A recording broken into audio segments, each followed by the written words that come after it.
288 नगरपंचायत आणि नगर परिषद यांचे निकाल आता समोर आलेले आहेत आणि या सगळ्यांमध्ये चर्चेचा मुद्दा राहिला होता तो म्हणजे कोकणमध्ये राणे बंधूंचा जो संघर्ष होता तो सगळ्या चर्चेचा मुद्दा ठरलेला होता। कारण की मंत्री नितेश राणे आणि आमदार निलेश राणे हे दोघे सख्खे भाऊ आणि या भावांमधला सत्ता संघर्ष हा उघड झालेला होता। आमदार निलेश राणे यांनी भाजप विरोधात अनेक आरोप केलेले होते। उघडपणे भाजप विरुद्ध शिंदेंची शिवसेना आता असा संघर्ष कोकणामध्ये दिसून आलेला होता आणि या सगळ्यांमध्येच निलेश राणेंनी एक स्टिंग ऑपरेशन देखील केलेलं होतं। तुम्हाला आठवत असेल निलेश राणे यांनी फेसबुक लाईव्हच्या माध्यमातून एका भाजप पदाधिकाऱ्याच्या घरी धाड टाकली, थेट त्यांच्या बेडरूममध्ये जाऊन सगळं फेसबुक लाईव्ह केलं आणि तिथे नोटांची बंडल असल्याचं त्यांनी त्यांच्या फेसबुक लाईव्हमध्ये दाखवलं होतं। आता हे आरोप नंतर भाजपकडून फेटाळण्यात आले की ते व्यावसायिक आहेत आणि त्यांच्या व्यवसायासाठी ते पैसे आणण्यात आले होते वगैरे, पण निलेश राणेंनी हे सगळं केलं होतं त्यामुळे थेट उघड हा संघर्ष दिसून आलेला होता। पण आता निकाल जे समोर आलेले आहेत त्यामध्ये निलेश राणे यांनी बाजी मारलेली दिसून येते। मालवण आणि कणकवली दोन्हीकडे निलेश राणे यांचा बोलबाला दिसून येतोय। तर थोडक्यात आपण आकडेवारी पाहूयात। निलेश राणे म्हणजे कोकणमध्ये कणकवली आणि मालवण नगरपंचायत आणि नगर परिषद या दोन्हीसाठी शिंदेंकडून उमेदवार उभे करण्यात आले होते आणि त्यामध्ये सगळ्यात आधी आपण बघूयात मालवणमध्ये काय झालं। मालवणमध्ये नगराध्यक्षपदी शिवसेनेच्या ममता वराडकर या तिथे विजयी झाल्या।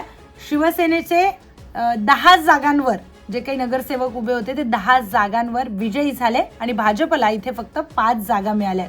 आणि त्याचबरोबर कणकवलीचं जर आपण बघितलं तर कणकवलीमध्ये शिंदेंची शिवसेना, उद्धव ठाकरेंची शिवसेना आणि इतर पक्षांनी मिळून, लक्ष द्या, शिंदेंची शिवसेना, उद्धव ठाकरेंची शिवसेना आणि इतर पक्षांनी मिळून कणकवली शहर विकास आघाडी अशी एक मोठ स्थापन केली आणि कणकवली शहर विकास आघाडीचे जे संदेश पारकर होते त्यांनी भाजपच्या उमेदवाराचा पराभव केला आणि संदेश पारकर विजयी होताच शहर विकास आघाडीच्या कार्यकर्त्यांनी जल्लोष तिथे साजरा केला कोकणामध्ये।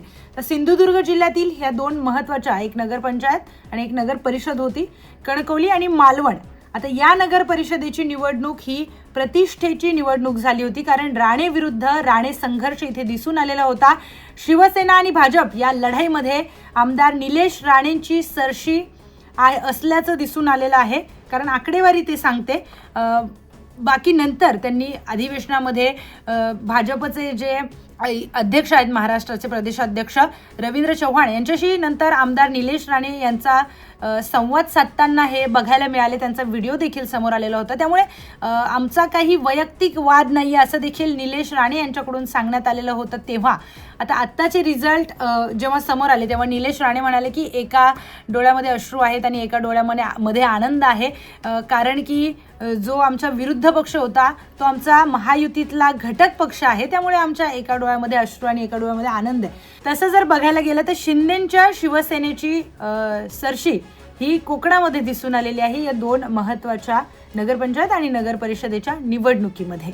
आपल्याला या निकालाबद्दल काय वाटतं कमेंटमध्ये आपलं मत आम्हाला नक्की सांगा आणि अशाच अधिक इंटरेस्टिंग स्टोरीजसाठी पाहत रहा न्यूज 18 लोकमत।